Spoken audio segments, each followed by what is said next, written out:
Batch மாணவர்களுக்கு வணக்கம். So இந்த வாரம் LCM and HCF பாத்துக்கிட்டு இருக்கோம். அதுல பார்ட் 3 வரைக்கும் பார்த்தாச்சு. ரொம்ப பேசிக்கான கான்செப்ட்ல இருந்து ஷார்ட்கட் வரைக்கும் பார்த்துட்டு இருக்கு. சோ நல்லா தெளிவா நீங்க பாருங்க, கேட்கக்கூடிய அந்த ஹோம்வொர்க் क्वेश्चनला ஆன்சர் பண்ணுங்க. ஓகே, இப்போ பார்ட் 4ல நம்ம என்ன பார்க்க போறோம் அப்படின்னா ரொம்ப முக்கியமானது. இந்த பார்ட்ல தான் நிறைய ஸ்டூடண்ட்ஸ் கன்ஃபியூஸ் ஆவாங்க. ஓகே, LCM இதுக்கு முன்னாடி நம்ம பார்த்ததெல்லாம் பேசிக் லெவல் ஈஸியா நம்ம ஆன்சர் கண்டுபிடிச்சலாம். ஆனா இப்போ நம்ம பார்க்க போறதா ரொம்ப தெளிவா நம்ம LCM and HCFல கான்ஃபிடென்ட்டா வர்ற அளவுக்கு எந்த क्वेश्चन கேட்டாலும் ஆன்சர் கண்டுபிடிக்கிற அளவுக்கு வர்றதுக்கு இந்த பார்ட் தான் யூஸ் ஆகும். சோ என்னென்ன மெத்தட்ஸ் பாத்தீங்கன்னா, ஃபர்ஸ்ட் அல்ஜிப்ரா, இயற்கணித விதிகள். கண்டிப்பா இந்த விதிகள் தெரிஞ்சுக்கணும். சார் நான் இதுக்கு பயந்துகிட்டு தான் நான் மேக்ஸ் குரூப்பே எடுக்கல, 10th நான் முடிச்சிட்டேன், 11th 12th ஆர்ட்ஸ் போயிட்டேன், இந்த மாதிரி பல காரணம் இருக்கலாம். ஆனா இதுக்கு முன்னாடி நம்ம ஸ்கூல்லயோ காலேஜ்லயோ படிச்சது மார்க்குக்காண்டி நம்ம படிச்சோம். இப்ப நம்மளோட லைஃப் காண்டி படிக்கிறோம். சோ நமக்கு பிடிச்சது பிடிக்கிறது அதை தாண்டி காம்படிட்டிவ் எக்ஸாம்ல சக்சஸ் ஆறதுக்கு என்ன தேவையில்லை. இதை நீங்க கண்டிப்பா உணர்ந்து படிக்கணும். இதை நீங்க எவ்வளவுக்கு நீங்க சீக்கிரம் படிக்கிறீங்களோ அந்த அளவுக்கு நீங்க சீக்கிரம் ஜாப் போவீங்க.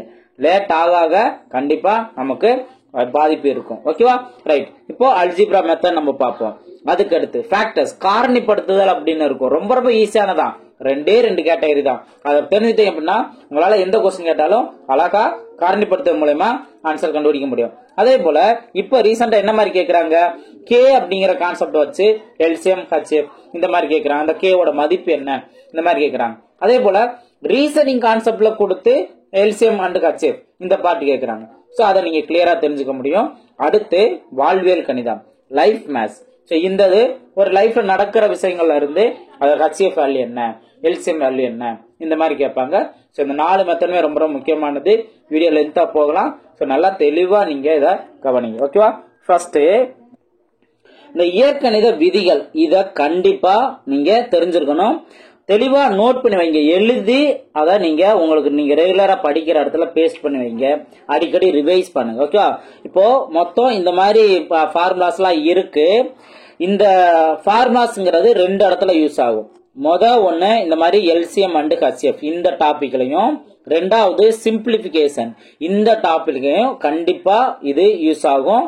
அதனால தெளிவா இப்பயே படிச்சுக்க. நீங்க புத்திசாலியா இருந்தா இப்பயே படிச்சீங்கன்னா பின்னாடி கண்டிப்பா வரும். நான் ஆல்ரெடி என்னோட கிளாஸ் ஸ்டார்ட் பண்ணும்போது ஸ்கொயர் வேல்யூ கியூப் வேல்யூ படிங்க அப்படின்னு சொல்லியாச்சு. ஓகே, அட்லீஸ்ட் ஒரு 1ல இருந்து 30 வரைக்கும் ஸ்கொயர் வேல்யூ, 1ல இருந்து ஒரு 20 வரைக்கும் கியூப் வேல்யூ, இதெல்லாம் நம்ம படிச்சோம் அப்படின்னா கண்டிப்பா எக்ஸாம்கள்ல 5ல இருந்து 10 செகண்ட் கண்டிப்பா மிச்சமாகும். அது மற்ற சம் பாக்குறதுக்கு யூஸ்ஃபுல்லா இருக்கும். ஓகே, சோ கரெக்டா ஃபாலோ பண்ணுங்க. அதே போலதான் இதுவும். இப்ப நான் பாக்ஸ் பண்ணிருக்கேன். இந்த பாக்ஸ் பண்ணிருக்க இந்த 5 ஃபார்முலா LCM and HCF க்கு யூஸ் ஆகும். ரிமைனிங் இருக்கதெல்லாம் அது எங்க யூஸ் ஆகும், சிம்பிளிஃபிகேஷன் பார்ட்ல யூஸ் ஆகும். ஓகேவா, சோ என்னன்னா ரொம்ப பேசிக்கானதானே. a square minus b square என்ன value, a plus b into a minus b. Okay, இது ஃபர்ஸ்ட் ஒன். அடுத்து செகண்ட் பாருங்க, a plus b whole square, இதோட வேல்யூ என்ன சொல்லலாம், a square plus b square plus 2ab அப்படி மென்ஷன் பண்ணலாம். அடுத்து a மைனஸ் b ஹோல் ஸ்கொயர், இந்த ஃபார்முலா என்ன, a square plus b square minus 2ab அப்படின்னு இருக்கும். நீங்க இதை ஆர்டர் மாத்திரதுனாலும் ஒன்னும் தப்பு இல்லை. என்னன்னா a square plus 2ab plus B square இப்படியும் கூட எழுதுவாங்க. அதே போலதான் இங்க a square minus 2ab plus B square இந்த மாதிரி கூட எழுதுவாங்க. சோ அதனால ஒன்னும் தப்பு இல்லை. ஓகே, சோ நீங்க நல்லா ப்ராப்பரா படிக்கணும். எங்க பிளஸ் சிம்பிள் வரும், எங்க மைனஸ் சிம்பிள் வரும், இதை கவனிக்கணும். ஓகேவா, இப்போ இதுல LCM and HCFல எல்லா நேரமும் நம்ம இதோட ஃபார்முலாவை அப்ளை பண்ணணும் அவசியமே இல்ல. ஒரு சில நேரத்துல அப்படியே வச்சுக்கணும். இப்போ a plus b whole square ஃபார்மெட்ல வருது அப்படின்னா இதை நம்ம கண்டிப்பா விரிவாக்க எழுதணும் அவசியம் இல்ல, இப்படியே கூட வச்சிருக்கலாம். அது என்ன ரீசன்ங்கிறத அப்படின்னா நான் சொல்றேன். நெக்ஸ்ட் பிளஸ் கியூப் கான்செப்ட்ல, அதாவது a cube plus b cube, இதுக்கான ஃபார்முலா என்ன, a plus b into a square minus ab plus b square. ஆக்சுவலா இங்க என்ன நான் இங்க நல்லா கவனிக்கணும்னா a cube plus b cube, அப்போ பிளஸ் வந்திருக்கு, அதனால வந்துட்டு எல்லாமே பிளஸ்ஸா வரும் அப்படின்னு நினைச்சிட்டு நம்ம a plus b into a square plus ab plus b square இந்த மாதிரி நம்ம நோட் பண்ணோம். தப்பு. ஏன்னா இங்க வந்துட்டு பர்டிகுலரா இந்த a மைனஸ் b இங்க என்ன வந்திருக்கு, மைனஸ் வந்திருக்கு. ஓகே, ஆனா பிளஸ்னே இருந்தாலுமே கூட இந்த ஒரு இடத்துல மட்டும் என்ன இருக்கு, மைனஸ் இருக்கு. அதனால ஃபார்முலாவை நல்லா தெளிவா நோட் பண்ணிக்கணும். a cube plus b cube, இதுக்கு ஃபார்முலா என்ன, a plus b into a squared minus ab plus b squared. ஓகேவா? அதே போல a cube minus b cube க்கு a minus b into இங்க என்ன வந்திருக்கோ அதவே நம்ம ஃபர்ஸ்ட் நோட் பண்ணிட்டு தான் அடுத்த ஒரு விரிவாக்கம். ஓகே, அப்ப ரெண்டு பார்ட்ங்கிறது வரும். ஓகே, அதே போல a minus b into a squared plus ab plus b squared. இங்க பாருங்க மைனஸ் அப்படின்னு வந்திருந்தாலுமே கூட இந்த ஒரு இடத்துல மட்டும் தான் மைனஸ் வந்திருக்கு, மீதி உள்ளது ஃபுல்லா எல்லாமே பிளஸ் டேர்ம். ஓகேவா? சோ இது ஒண்ணு. அடுத்து நமக்கு ஒரு டவுட் இருக்கும், சார் இப்போ a cube plus b cube இப்படி நோட் பண்ணோம், கீழே வந்துட்டு இந்த a plus b ஹோல் கியூப்னு இருக்கு. அப்ப இந்த டேர்ம் ஒன்னா அப்படின்னு கேட்பாங்க. கண்டிப்பா ஒன்னு கிடையாது, இங்க ஃபார்முலாவே வித்தியாசம் இருக்கு. இங்க பாருங்க a cube plus b cube நம்ம இந்த ஃபார்முலா பார்த்தோம், ஆனா இங்க பாருங்க a plus b ஹோல் கியூப்க்கு வேற ஃபார்முலா. ஓகேவா? சோ அதனால நல்லா தெளிவா இந்த ஃபார்முலாஸை நோட் பண்ணி படிங்க. இப்போதைக்கு நான் 5 மட்டும் நான் மென்ஷன் பண்றேன், அதுக்கப்புறம் ரிமைனிங் உங்களுக்கு சிம்பிளிபிகேஷன் பார்ட்ல யூஸ் ஆகும். நல்லா தெளிவா இத எல்லாமே நோட் பண்ணி வச்சுக்கோங்க, இப்பயே நோட் பண்ணி வச்சுக்கோங்க, கண்டிப்பா உங்களுக்கு ரொம்பவே யூஸ்ஃபுல்லா இருக்கும். ஓகேவா? சோ ஃபார்முலாஸ் என்ன தெரிஞ்சிச்சா? இப்ப இது ரிலேட்டடான ப்ராப்ளம்ஸ் நம்ம பார்க்கலாம். இங்கேயுமே ஒரு ரூல் நம்ம கண்டிப்பா நம்ம யூஸ் பண்ணுவோம். என்ன அந்த ரூல் அப்படின்னா, எல்சிஎம் அப்படின்னு கேட்டாங்கன்னா என்ன பண்ணுவோம், கொடுத்திருக்க டேர்ம்ல காமனா இருக்க டேர்ம் என்ன, அதுல பவர் வேல்யூ ஹை வேல்யூ என்ன, இதை நோட் பண்ணுவோம். ஓகே, அது பார்த்திருக்கோம் தானே, போன பார்ட்ல நம்ம பார்த்தது தானே. அதே போல ஹெச்எஃப் அப்படின்னா என்ன பண்ணுவோம், காமனா இருக்கிறது மட்டும் நம்ம நோட் பண்ணுவோம், அதுலயே பவர் வேல்யூ லோ இருக்கிறது மட்டும் தான் நோட் பண்ணுவோம். எல்சிஎம் என்ன, இத போக காமனா இருக்கிறதுலே ஹை வேல்யூ நோட் பண்ணது போக ரிமைனிங் என்னென்ன இருக்கோ எல்லாத்தையும் நம்ம நோட் பண்ணுவோம். ஓகே, சோ அப்ப ஆல் டேர்ம் எல்லாமே நம்ம நோட் பண்ணுவோம். புரிஞ்சுங்களா? சோ இந்த மாதிரி கண்டிஷன் நம்ம இங்கேயும் யூஸ் பண்ணுவோம். சோ அதை எப்பவுமே நம்ம ஞாபகத்துல வச்சுக்கணும். ஓகே, இப்போ ப்ராப்ளம்ஸ் பார்க்க ஆரம்பிக்கலாமா? சோ வாங்க ஒன் பை ஒன் பார்க்கலாம். சோ ஃபர்ஸ்ட் क्वेश्चन கவனிங்க, a cube minus x cube minus a cube, அதுக்கு அடுத்தது x minus a whole squared. இதோட மீப்போமா எல்சிஎம் என்ன அப்படிங்கிற क्वेश्चन கேட்டிருக்காங்க. ஓகேவா? சோ அப்போ இதுல பவர் நான் ரெண்டு இன்ஃபர்மேஷன் சொல்லியிருந்தேன். ஒன்னு எல்சிஎம் அப்படின்னு கேட்டாங்கன்னா காமனா இருக்கிறதுல பவர் வேல்யூ ஹை வேல்யூ, அதே போல ரிமைனிங் டைம் எழுதணும் அப்படின்னு நான் சொல்லியிருந்தேன். அதுக்கடுத்து ரெண்டாவது இன்னொரு விஷயம் என்ன அப்படின்னா, எல்லா நேரமும் நம்ம ஃபார்முலா வந்துட்டு விரிவாக்க எழுத தேவையில்லை அப்படின்னு நான் சொல்லியிருந்தேன். ஓகே, இங்க நல்லா கவனிங்க. இப்ப ஃபர்ஸ்ட் இந்த X cube minus a cube, இதுக்கான ஃபார்முலா ஆக்சுவலா இது என்ன ஃபார்மட்ல இருக்கு, X cube minus a cube அப்படின்னா இது a cube minus b cube இந்த ஃபார்மட்ல இருக்கா. இதோட விரிவாக்கம் என்ன, a minus b into a squared plus ab plus b squared. இந்த ஃபார்முலா தானே சொன்னேன். சோ அப்ப இதோட விரிவாக்கம் அப்படியே நோட் பண்ணுங்க. இங்க a இடத்துல x இருக்கு, x கியூப், bங்கிற இடத்துல a அப்படின்னு இருக்கு, a கியூப். ஓகே, சோ அப்ப இங்க நோட் பண்ணுவோம், x மைனஸ் a, அடுத்தது x square plus xa plus A square. புரிஞ்சுங்களா? சோ கரெக்டா அந்த ஃபார்மட் படி விரிவா ஃபர்ஸ்ட் ஃபார்முலா தெரியணும். அடுத்து அந்த ஃபார்முலாவை எல்லா நேரமும் ஏபின்னு சொல்ல மாட்டாங்க, எக்ஸ் ஒய்ன்னு கொடுத்து கூட அந்த ஃபார்முலா அப்ளை பண்ற மாதிரி இருக்கும். வேற எந்தெந்த லெட்டர்ஸ் வேணா கொடுத்தும் கூட அங்க அந்த ஃபார்முலா அப்ளை பண்ற மாதிரி இருக்கும். சோ அதையும் உங்களுக்கு மாடிஃபை பண்ண தெரியணும். ஓகே, கன்ஃபியூஷன் இல்லாம அதை கரெக்டா சப்ஸ்டிட் பண்ண தெரியணும். ஓகேவா? சோ இதை நீங்க நோட் பண்ணணும். இப்போ எல்சிஎம் அப்படிங்கிற போது பேஸ் வந்து காமனா இருக்கணும், அதுல ஹை வேல்யூ இருக்கணும் அப்படிங்கறத சொல்லியிருந்தேன். இப்ப அந்த பாயிண்ட் எப்படி யூஸ் ஆகுனா, இதுக்கு நம்ம இதை விரிவாக்க எழுதிட்டோம். இப்ப ரெண்டாவது பார்ட்ட இது ஆக்சுவலா வந்துட்டு எக்ஸ் மைனஸ் ஏ ஹோல் ஸ்கொயர் அப்படின்னா இது ஏ மைனஸ் பி ஹோல் ஸ்கொயர் ஃபார்மெட்ல இருக்கு, அதனால நம்ம அதை விரிவா எழுதணும் அப்படின்னு நம்ம நீங்க அப்ளை பண்ண தேவையில்ல. இது எக்ஸ் மைனஸ் ஏ ஹோல் ஸ்கொயர் அப்படியே இருக்கட்டும். ஓகே, இது அப்படியே நீங்க நோட் பண்ணுங்க, எந்த வித சேஞ்சஸும் நீங்க பண்ண வேணாம். ஏன் அப்படின்னு பாத்தீங்கன்னா, இங்கேயும் இந்த பிராக்கெட் குள்ள இருக்கிறது ஒரு பேஸ். ஓகே, பிராக்கெட் குள்ள இருக்குது ஒரு இந்த இடத்துல வந்துட்டு அதே போல இருக்கு, இங்கேயும் அதே இடத்துல இருக்கு.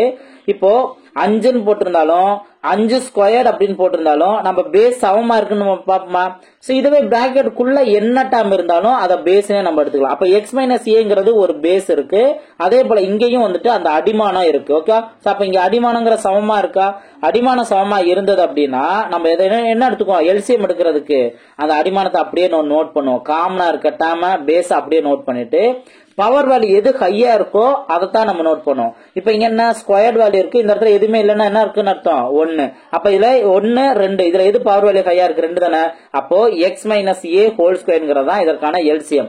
இந்த பார்ட்ல உங்களால புரிஞ்சுக்க முடியுதா? சோ அதனாலதான் ஃபார்முலா எல்லா நேரமும் எழுத தேவையில்ல, இந்த மாதிரி கண்டிஷன்ல நீங்க அப்படியே வச்சுக்கலாம் அப்படின்னு சொல்லியிருந்தேன். ஓகே, இப்போ எல்சிஎம்க்கு வந்துட்டு என்ன ரூல், காமனா இருக்கிறதுல ஹை வேல்யூ எழுதணும், ஆல் டேர்ம்ஸ் ரிமைனிங் டேர்ம்ஸ் எழுதணும் அப்படின்னு சொல்லியிருந்தா. அப்ப இங்க பாருங்க ரிமைனிங் டேர்ம்ஸ் என்ன இருக்கு, இது 1 இருக்கா, இதையும் நம்ம எழுதிட்டோம் அப்படின்னா வேலை முடிஞ்சு. Plus X A plus A square, இதுதான் இதற்கான LCM. ஓகே, இது ஆப்ஷன்ல எங்க இருக்கு? ஆப்ஷன் C ல இருக்கு. ஓகே, சோ ஆப்ஷன் C தான் அதற்கான சரியான ஆன்சர். எல்லாம் முடிஞ்சுங்களா? சோ ரொம்ப சிம்பிளான ஒரு கான்செப்ட் தான். நம்ம ஆல்ரெடி பார்த்த அந்த ட்ரிக்கும் யூஸ் ஆகும், அதே போல பேசிக் ஃபார்முலாவும் இங்க யூஸ் ஆகும். ஓகே, சோ அதனால ப்ராப்பரா நோட் பண்ணணும். ஓகே, சோ கண்டிப்பா அந்த ஃபார்முலா தெளிவா தெரிஞ்சிருந்தா தான் உங்களால இந்த மாதிரி क्वेश्चंसக்கு அடுத்தடுத்தது ஈஸியா அட்டெண்ட் பண்ண முடியும். இப்போ ஃபார்முலா படிக்க கஷ்டம் நினைச்சீங்க அப்படின்னா இந்த மாதிரி क्वेश्चन உங்களால ஆன்சர் பண்ணவே முடியாது. அது மட்டும் இல்லாம மார்க் போயிட்டே இருக்கும். சோ இதுல ட்ரிக் அப்படின்னு பாத்தீங்கன்னா என்னதான் இருந்தாலும் ஃபார்முலா அப்ளை பண்ணி அதுல எது கரெக்டா வருதுங்கறத செக் பண்ணுவாங்க. ஓகேவா? ரைட், நெக்ஸ்ட் क्वेश्चन பாப்போம். சோ இந்த क्वेश्चन பாருங்க, x³ - 27, x - 3 ஹோல் ஸ்கொயர் மற்றும் x² - 9. ஓகே, சோ இந்த மூணு டேர்ம் இங்க கொடுத்திருக்காங்க. இந்த மூணு டேர்முக்கும் நம்ம என்ன கண்டுபிடிக்கணும்? LCM கண்டுபிடிக்கணும். ஓகேவா? ரைட், சோ இப்ப இதுல ஒவ்வொரு நம்பர், இப்ப x³ கொடுத்திருக்காங்க, இங்க 27 கொடுத்திருக்காங்கல்ல, இந்த 27 பவர்ல கியூப் வர மாதிரி மாத்த முடியுமா? கண்டிப்பா மாத்த முடியும். x³ - 3³ அப்படின்னு மாத்த முடியும். அப்ப இது என்ன ஃபார்மட்ல நம்ம மாத்திட்டோம்? a³ - b³ இந்த ஃபார்மட்ல மாத்திட்டோம். இப்போ நீங்க ஒரு விஷயம் தெரிஞ்சுக்கங்க, இந்த மாதிரி கான்செப்ட்ல அல்ஜிப்ரா ஃபார்முலா அப்ளை பண்ற மாதிரி क्वेश्चंस வருது அப்படின்னா எல்சிஎம் அப்படிங்கிற போது கண்டிப்பா அதோட விரிவாக்கத்துக்கு பெருசா இருக்க அளவுக்கு தான் வரும். ஓகேவா? ஆப்ஷன்ல பார்த்தோம்னா ஒன்னு ஆப்ஷன் சியா இருக்கலாம் அல்லது ஆப்ஷன் டியா இருக்கலாம். இந்த மாதிரி கண்டிஷன்ங்கிறதா வரும். ஓகே, இதுதான் நம்ம ஓரளவுக்கு கெஸ் பண்ண முடியும். நம்ம எக்ஸாக்டா ஆன்சர் வேணும் அப்படிங்கிற போது நம்ம அந்த இடத்துல ஒர்க் அவுட் பண்றோம். இங்க என்ன ஃபார்முலா அப்ளை பண்ணலாம்? a³ - b³ அப்படிங்கிற போது a - b கரெக்டா அந்த ஃபார்முலா நல்லா மைண்ட்ல வர வரைக்கும் பிராக்டிஸ் பண்ணி எழுதுங்க. அதாவது தனியா எழுதிட்டு இப்ப a³ - b³ இதுக்கான விரிவாக்கம் என்ன? a - b into a² plus ab plus b² இந்த ஃபார்முலா. அப்ப அதே போல தான் இங்கேயும் x² பிளஸ் 3x பிளஸ் 9, அதாவது b² 3² வேல்யூ 9 மாறும். ஓகே, அதுக்கு அடுத்தது என்ன? அதுக்கு அடுத்து இருக்க டேர்ம் x - 3 ஹோல் ஸ்கொயர். அப்ப x - 3 ஹோல் ஸ்கொயர் இருந்துச்சுன்னா இதை நீங்க விரிவாக்கம் எழுத தேவையில்லை, அதை அப்படியே எழுதுங்க அப்படின்னு நான் சொல்லியிருக்கேன். ஏன் அப்படின்னு பாத்தீங்கன்னா பேஸ் சமமா வந்துடும். இங்கேயும் x - 3 இதுவும் x - 3, அப்ப பேஸ் சமமா வந்திருக்கு. அதுல பவர் வேல்யூ மட்டும் எது ஹையா இருக்கோ அதை மட்டும் நம்ம எடுத்துக்கலாம் அப்படின்னு சொல்லியிருக்கேன். ஓகே, இப்ப அடுத்த டைம் என்ன இருக்கு? x² - 9 இருக்கு. இதை நம்ம எப்படி மாத்தலாம்? x² - 3² மாத்தலாம். அப்ப இது என்ன வருது? a² - b². அப்போ a - b into a plus b. Formula புரியுதுங்களா? இப்போ நம்ம என்ன பண்ண போறோம்? எது பேஸ் காமனா இருக்கு நம்ம செக் பண்ண போறோம். காமனா இருக்கிறது x - 3 x - 3 தான். ஓகே, அப்போ நம்ம காமனா இருக்கறத நம்ம நோட் பண்ணிட்டோம். அதுல பவர் வேல்யூ எது ஹையா இருக்கு? x² தான். அப்போ இதுதான் வந்துட்டு இதுக்கான வேல்யூ. அதுக்கு அடுத்தது இங்க x எல்சிஎம்ல பார்த்தோம் அப்படின்னா என்ன சொல்லியிருக்கேன்? காமனா இருக்கிறதுல ஹை வேல்யூ எழுதணும், ரிமைனிங் டைம் எழுதணும். ரிமைனிங் டைம் இங்க என்ன இருக்கு? x + 3 மிச்சம் இருக்கு. அப்ப x + 3 நம்ம நோட் பண்ணிடலாம். அடுத்து இந்த டைம் மிச்சம் இருக்கா? இதையும் நம்ம நோட் பண்ணிடலாம். அவ்வளவுதான். இதெல்லாம் சேர்ந்ததுதான் என்னது? இந்த பர்டிகுலர் பார்ட்டோட எல்சிஎம். புரிஞ்சுங்களா? அப்ப ஆப்ஷன்ல எங்க இருக்கு? Option C. ஆப்ஷன் சி தான் அதற்கான சரியான ஆன்சர். சோ கான்செப்ட் புரியுதுங்களா? சோ இந்த ஃபார்முலா படிச்சீங்க அப்படின்னா நம்ம கரெக்டா விரிவாக்க எழுதுறோம். அதுக்கு அடுத்து எல்லா நேரத்திலயும் நம்ம விரிவாக்க எழுத தேவையில்லை. அத பேஸ் காமனா இருக்கிறத வச்சு ஈஸியா அதுக்குரிய வேல்யூ நம்ம நோட் பண்ணிடலாம் அப்படின்னு சொல்லியிருந்தேன். சோ நல்லா பிராக்டிஸ் பண்ணுங்க. நெக்ஸ்ட் क्वेश्चन பார்ப்போம். இந்த क्वेश्चन உங்களுக்கான ஹோம்வொர்க் क्वेश्चन 53வது. ரொம்ப ரொம்ப சிம்பிளானதா. x² - 1 வந்திருக்கு, x - 1 ஹோல் ஸ்கொயர் இருக்கு. இப்போ 1 இங்க x² - 1 இருந்துச்சுன்னா 1ஓட பவர்ல என்ன வேல்யூ நம்ம சப்ஸ்டிட் பண்ணாலும் அதோட மதிப்பு மாறாது. அப்ப இங்க இருக்க ஸ்கொயருக்கு ஏத்தாப்புல இங்கேயும் நீங்க ஸ்கொயர் போட்டு இது என்ன ஃபார்முலால வரும் அதை சப்ஸ்டிட் பண்ணுங்க.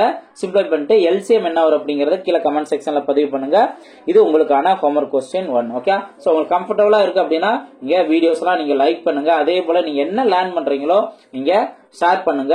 நீங்க எந்த அளவுக்கு பாசிட்டிவான ஃபீட்பேக் நீங்க ஷேர் பண்றீங்களோ கண்டிப்பா மற்ற ஸ்டூடெண்ட்ஸ்க்கு ஒரு மோட்டிவேஷனா இருக்கும். ஓகே, சோ நீங்க அதை ட்ரை பண்ணுங்க. ஓகே, இப்போ நெக்ஸ்ட் क्वेश्चन பார்ப்போம். அடுத்த क्वेश्चन பாருங்க. இந்த மாதிரி நம்பர்ஸ் வந்தும் இதே அல்ஜிப்ரா ஃபார்முலா அப்ளை பண்ற மாதிரி இருக்கும். இப்போ இதுல நம்ம ரெண்டு விதங்கள்ல பாத்துக்கலாம். முதல் விஷயம் என்னன்னா நம்மளுக்கு நம்பர் ஈஸியா இருக்குன்னா அந்த நம்பருக்கான எல்சிஎம் என்ன வரும் அப்படிங்கிற பாத்துக்கலாம். இப்போ 3 2ன்னு இருக்கு, இதுக்கான எல்சிஎம் என்ன வரும்? 6 அப்படிங்கிற வரும். ஓகே, சோ அப்போ இங்க ஆப்ஷன் சிலையும் ஆப்ஷன் டிலையும் 6ன்னு இருக்கு, மத்ததெல்லாம் இல்ல, அதனால இது வராது அப்படிங்கிற டிசைட் பண்ணிக்கலாம். இப்ப அடுத்தது நம்ம என்ன பண்ணலாம்? இங்கேயும் இப்போ ஃபர்ஸ்ட் 3 a - 1 இருக்கு. அப்ப இதை எதையுமே மாற்ற தேவையில்ல, a - 1 அப்படியே இருக்கட்டும். அடுத்தது 2 a minus 1 whole square இருக்கு. Okay, a minus 1 whole square தானே? எஸ். இதையும் மாத்த தேவையில்ல. ஏன் அப்படின்னு சொல்றேன்? இதுவும் பிராக்கெட்டுக்குள்ள a minus 1 பேஸ் இருக்கு, இதுவும் a minus 1. அப்ப ரெண்டுமே காமனா இருக்கா? அப்ப இது மாத்த தேவையில்ல. மூணாவது பாருங்க, a square minus 1. இங்கதான் என்ன சொல்லியிருக்கேன்? இதை a square minus 1ங்கிற பவர்ல அதை ஸ்கொயர் போட்டுக்கலாம் அப்படின்னு நான் சொல்லியிருக்கேன். ஓகேவா? அப்ப இங்க என்ன வரும்? a minus b into a plus b. ஓகேவா? சோ இதான் நம்ம நோட் பண்றோம். இங்கே நீங்க கவனிச்சீங்க அப்படின்னா இந்த பேஸ் சமமா இருக்கு. ஓகே, அப்ப பேஸ் சமமா இருக்கிறதுல எல்சிஎம் கண்டுபிடிக்க என்ன பண்ணணும்? பேஸ் சமமா இருக்கிறதுல பவர் வேல்யூ அதிகமா இருக்கிறத நோட் பண்ணிடணும். ஓகேவா? அதுக்கு அடுத்து ரிமைனிங் டைம் நோட் பண்ண சொல்லிருக்கேன். ரிமைனிங் டைம் என்ன? a plus 1. ஓகேவா? இது மட்டும்தான். அப்போ இந்த மாதிரி ஃபார்முலா அப்ளை பண்றதுல இது ஆல்ரெடி நம்பர்ஸ்ல என்ன வரும்னு பாத்துட்டோம்ல. அப்ப 6 a minus 1 whole square into a plus 1. ஓகேவா? ஆப்ஷன் டி தான் அதற்கான சரியான ஆன்சர். புரிஞ்சுங்களா? சோ அப்ப நம்பர்ஸ்னு வந்தாலும் எப்படி ஈஸி ஆன்சர் கண்டுபிடிக்கலாம் அப்படிங்கறத இது மூலமா நம்ம தெரிஞ்சுக்கலாம். ஓகேவா? நெக்ஸ்ட் क्वेश्चन பார்க்கலாம். நெக்ஸ்ட் क्वेश्चन பாருங்க, x power 4 minus 1 அடுத்தது x squared minus 2x plus 1 ஆகிய பல்லுறுப்புக்கோவைகளின் மீசிமா என்ன அப்படின்னு கேட்டிருக்காங்க. சோ இந்த பாலினாமியல் கான்செப்ட்லயும் கேக்குறாங்க, எல்சிஎம் வேல்யூ தான் இங்க கேட்டிருக்காங்க. அப்ப இதையும் நம்ம இதே ரூல் படி ஆன்சர் கண்டுபிடிக்கலாம். அல்ஜிப்ரா ஃபார்முலா படி ஃபர்ஸ்ட் x power 4 minus 1 இருக்கா? இப்ப இங்க ஆப்ஷன் பாத்தீங்கன்னா எல்லாம் ஒரே மாதிரி இருக்க மாதிரி தோணும், ஈஸி ஆன்சர் கண்டுபிடிச்சலாம். இப்ப பவர் 4 இருக்கு, என்ன சொல்லிருக்கேன்? x power 4 பக்கத்துல மைனஸ் 1 இருந்து பவர்ல இது போட்டாலும் அது வேல்யூ மாறாதா? அப்ப நான் இதுக்கேத்த அப்படி 4 நான் மென்ஷன் பண்ணிடுறேன். இது என்ன ஃபார்மேட்ல நம்ம மாத்தலாம் அப்படின்னா, x power 4ங்கிறத x square whole square நான் பிரிச்சுக்கிறேன். ஓகேவா? அப்ப x ஸ்கொயர் ஹோல் ஸ்கொயர் நான் பிரிச்சுக்கிறேன், மைனஸ் 1 ஸ்கொயர் ஹோல் ஸ்கொயர் நான் பிரிச்சுக்கிறேன். ஓகேவா? அப்ப இங்க 1 ஸ்கொயர்ங்கிறது அதோட வேல்யூ 1 தான். இப்பதான் இது என்ன ஃபார்மேட்ல வருது? a ஸ்கொயர், இந்த பிராக்கெட் குள்ள இருக்க டேர்ம் எல்லாம் சேர்ந்தது a. ஓகேவா? அதே போல மைனஸ் பி ஸ்கொயர் பிராக்கெட்குள்ள என்ன இருக்கு? 1 இருக்கு. அப்ப பிங்கிற வேல்யூ 1 இந்த ஃபார்மேட்ல தான் இருக்கு. அப்ப a square minus B square எப்படி நோட் பண்ணுவோம்? a minus B into a plus பியா? ஏங்கிறது எல்லாம் எதுக்கு சேர்ந்தது சொன்ன? எக்ஸ் ஸ்கொயர் தான் ஏன்னு சேர்ந்தது. அதனால ஸ்கொயர்ங்கிறத வச்சு நீங்க கன்ஃபியூஸ் ஆகக்கூடாது. இந்த வேல்யூ தான் இங்க நான் நோட் பண்ணிருக்கேன். இந்த ஸ்கொயர்ங்கிறது அந்த ஃபார்முலாவுக்குரியது. ஓகேவா? ரைட். இங்க a மைனஸ் 1, அதே போல a பிளஸ் 1, அதாவது பிளஸ் பி. இதுதான் a plus B, a minus B. இதுதான் நம்ம நோட் பண்ணியிருக்கோம். ஓகேவா? சோ இந்த x பவர் 4 இந்த கான்செப்ட் வந்துச்சு அப்படின்னாவே ஒரு டைமோட முடியாது, இன்னொரு டைம் இதுவும் பழைய ஃபார்முலா படி x ஸ்கொயர் மைனஸ் 1 ஸ்கொயர் நம்ம விரிவா எழுதலாம். ஓகேவா? அப்ப இதுவுமே வந்துட்டு ரெண்டு பார்ட்டா பிரியும். என்ன? இப்பதான் இந்த ஸ்கொயர்ங்கிறது ஃபார்முலாக்குரிய ஸ்கொயரா எடுத்துருவோம். அப்ப x மட்டும் சேர்ந்ததான் a நம்ம எடுத்துக்குவோம். ஓகே? அப்போ a minus B into a plus B இது நோட் பண்ணுவோம். இந்த டேர்முக்கு, அதாவது பிளஸ் வர டேர்முக்கு எந்த ஃபார்முலாவும் கிடையாது, அதனால அதை அப்படியே நோட் பண்ணிடுறோம்.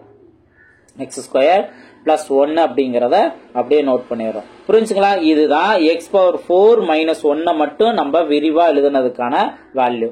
புரிஞ்சுங்களா? இப்ப அடுத்தது ரெண்டாவது என்ன? x square minus 2x plus 1 இந்த ஃபார்மேட்ல இருக்கு. ஆக்சுவலா இது ஏதோ ஒரு பார்ட்டோட விரிவாக்கமா இருக்கு, அதை நீங்க கண்டுபிடிக்கணும். என்ன அப்படின்னு பாத்தீங்கன்னா, a மைனஸ் பி, அதாவது x மைனஸ் 1 ஹோல் ஸ்கொயர் இதோட விரிவாக்கமா இருக்கு. இப்ப இதோட விரிவாக்கம் நீங்க எழுதி பாருங்க. என்னன்னு பாத்தீங்கன்னா, a minus B whole square, அப்ப x square plus 2ab 2x into 1 நம்ம நோட் பண்ணுவோம், பிளஸ் b ஸ்கொயர் 1 ஸ்கொயர் வந்துச்சா? அப்ப x square minus 2x plus 1 அப்படிங்கிறது இருக்கும். அப்ப இந்த ஃபார்மட்ல இருக்கு. அப்ப நம்ம எது எழுதிக்கலாம்? இது x மைனஸ் 1 ஹோல் ஸ்கொயர் ஃபார்மட்ல தான் இருக்கு அப்படிங்கறத நீங்க நோட் பண்ணிக்கலாம். ஓகேவா? சோ அப்ப நான் இந்த மாதிரி நான் சேஞ்ச் பண்ணிருக்கேனா? இப்ப நம்ம என்ன பண்ணலாம் அப்படின்னா, எல்சிஎம் கண்டுபிடிக்கிறதுக்கு என்ன ஃபாலோ பண்ணணும்? பேஸ் காமனா இருக்கா, அதுல ஹை வேல்யூ இருக்கா அப்படிங்கறத நம்ம பார்க்கணும். ஓகே? சோ அப்ப இந்த டைம் நமக்கு தேவையில்ல. இங்க x மைனஸ் 1 ஹோல் ஸ்கொயர்ங்கிறத நம்ம மாத்திட்டோம். அப்ப பேஸ் இங்க சமமா இருக்கா? பேஸ் சமமா இருக்கிறதுல நம்ம என்ன பண்ணுவோம்? x மைனஸ் 1 ஹோல் ஸ்கொயர் நம்ம நோட் பண்ணோம். ஓகே? ரிமைனிங் டேர்ம்ல எழுதுங்க. ரிமைனிங் டேர்ம் எழுதுனீங்க அப்படின்னா x பிளஸ் 1 நோட் பண்றோம், அடுத்து x ஸ்கொயர் பிளஸ் 1 அப்படின்னு நோட் பண்றோம். இந்த ஃபார்மட்ல இருக்கா அப்படின்னு நம்ம பாக்குறோம். இல்ல அப்படின்னா இத கொஞ்சம் கிடைச்சிருக்க வேல்யூவே மாடிஃபை கூட பண்ணுவாங்க ஒரு சில சம்ஸ்ல. அப்ப நம்ம கரெக்டா ஆப்ஷனை செக் பண்ணி இந்த ஆப்ஷன் இருக்கா அப்படிங்கறத நம்ம பார்க்கணும். இந்த ஆப்ஷன் இருக்கா? அப்ப x மைனஸ் 1 ஹோல் ஸ்கொயர், அடுத்து X plus one next X square plus one. So இங்க இருக்கு அப்படின்னு பார்ப்போம். இன்கேஸ் மாடிஃபை பண்ணியிருந்தாங்கன்னா என்ன மாடிஃபை பண்ணிருக்காங்கன்னு நம்ம பார்க்கலாம். ஆப்ஷன் சி கவனிங்க. ஸோ கரெக்டாக நான் நோட் பண்றேன். இப்போ இங்க எக்ஸ் மைனஸ் ஒன் ஹோல் ஸ்கொயர்ங்கிறத நம்ம கண்டுபிடிச்சோம். இங்க இருக்க ஆப்ஷன் சில X minus one whole square நடுவுல இருக்கு. ஓகேவா? அதே போல எக்ஸ் பிளஸ் ஒன் இருக்கான்னு பாருங்க, லாஸ்ட்ல இருக்கு எக்ஸ் பிளஸ் ஒன். அதே போல எக்ஸ் ஸ்கொயர் பிளஸ் ஒன் எங்க இருக்கு பாருங்க, ஸ்டார்டிங்ல இருக்கு. அப்போ ஆப்ஷன் சி தான் அதற்கான சரியான ஆன்சர். புரிஞ்சுங்களா? சோ கரெக்டா கவனமா நீங்க கிடைச்சிருக்க வேல்யூ நீங்க பாத்துக்கணும். ஆப்ஷன்ல அதுக்கு ஏதாவது மேட்ச் ஆகுதா அப்படிங்கிற பாக்கணும். அப்படி இல்ல அப்படின்னா இங்க கிடைச்சிருக்க ஆன்சரை ரீஅரேஞ்ச் பண்ற மாதிரி தான் இருக்கு. ஓகே, சோ அதை பிராக்டிஸ் பண்ண உங்களுக்கு தெளிவா வந்துடும். ஓகேங்களா? நெக்ஸ்ட் கொஸ்டின் பார்க்கலாம். நெக்ஸ்ட் இந்த கொஸ்டின் பாருங்க. இந்த கொஸ்டின்ல நம்ம இதுக்கு முன்னாடி டைரக்டா ஃபார்முலா அப்ளை பண்ற மாதிரி இருந்திருக்கும், அல்ஜிப்ரா ஃபார்முலா. இங்க பாத்தீங்க அப்படின்னா நம்ம ஒரு நம்பரை காமனா வெளியில எடுக்கிறதுக்கு மூலமா கிடைக்கிற வேல்யூக்கு ஃபார்முலா அப்ளை பண்ற மாதிரி இருக்கும். இப்போ இங்க 5x மைனஸ் 10 இந்த இதுல நீங்க 5 காமனா வெளியே எடுக்கலாமா? 5 காமனா எடுத்தா என்ன ஆகும்? x மைனஸ் இங்க வந்துட்டு 2 into 5 தான் 10. அப்போ இங்க 2 நம்ம மாத்திரலாம்.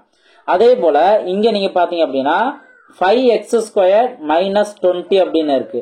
இங்கேயும் நீங்க 5 காமனா வெளியில எடுக்கலாம். அப்போ x ஸ்கொயர் மைனஸ் இங்க 4 5 20 தானே, அப்போ இங்க 4 அப்படிங்கிற மாத்தலாம்.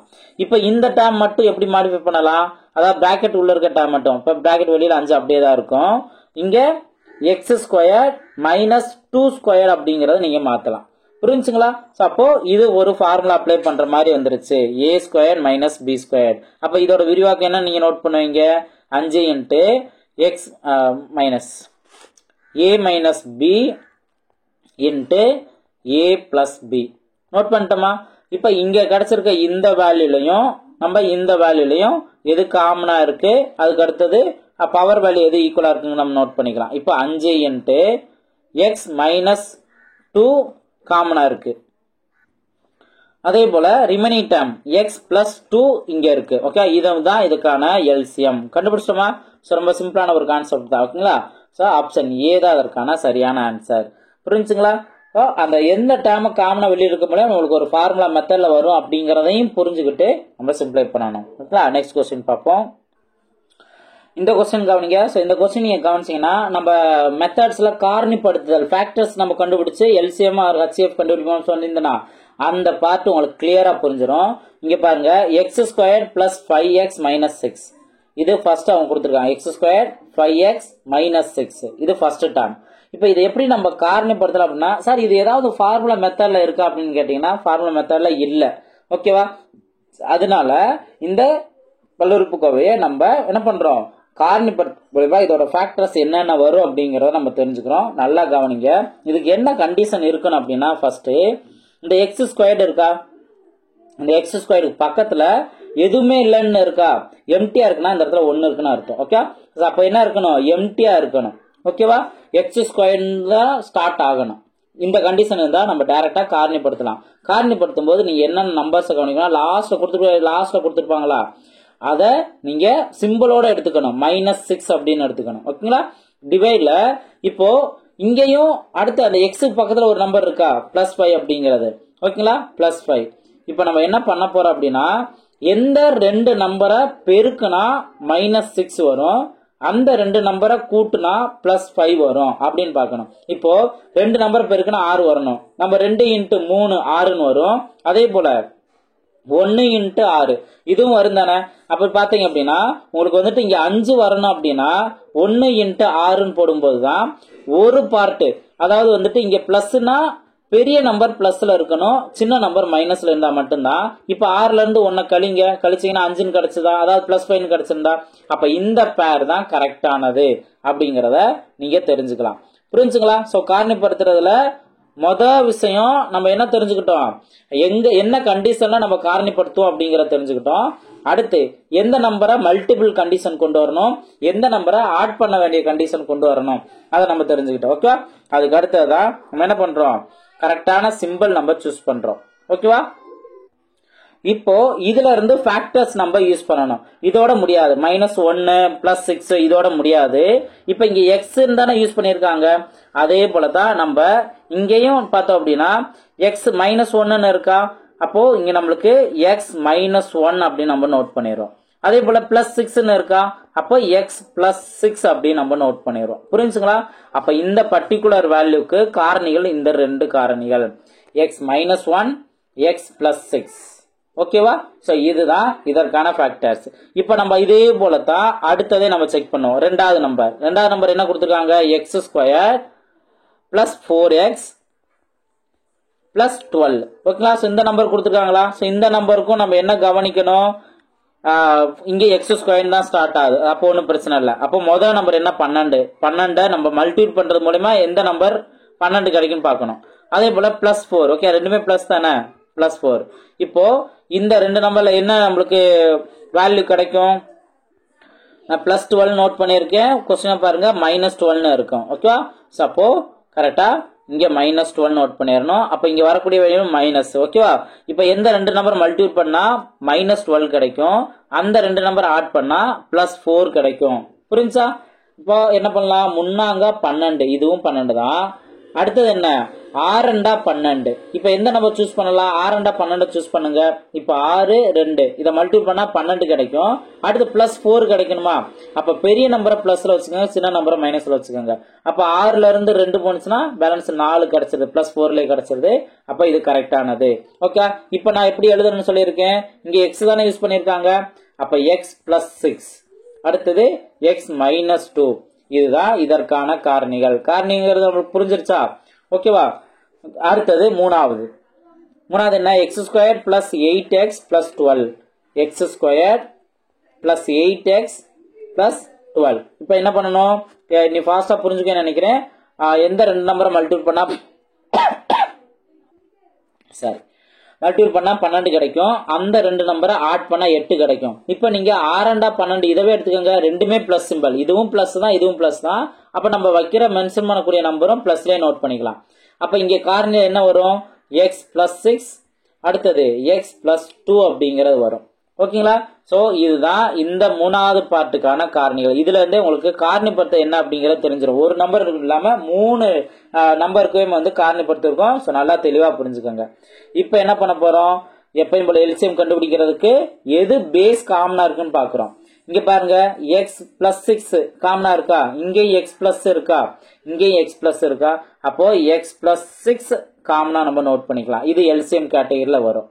அதுக்கு அடுத்தது இப்ப இது கமா இல்ல, அடுத்து ரிமைனிங் டேர்ம் நம்ம நோட் பண்ணிக்கலாம். ரிமைனிங் பாருங்க எக்ஸ் மைனஸ் 1 அப்படியே நோட் பண்ணிருங்க. அதே போல X plus 2, sorry X minus 2, லாஸ்ட்ல எக்ஸ் பிளஸ் 2.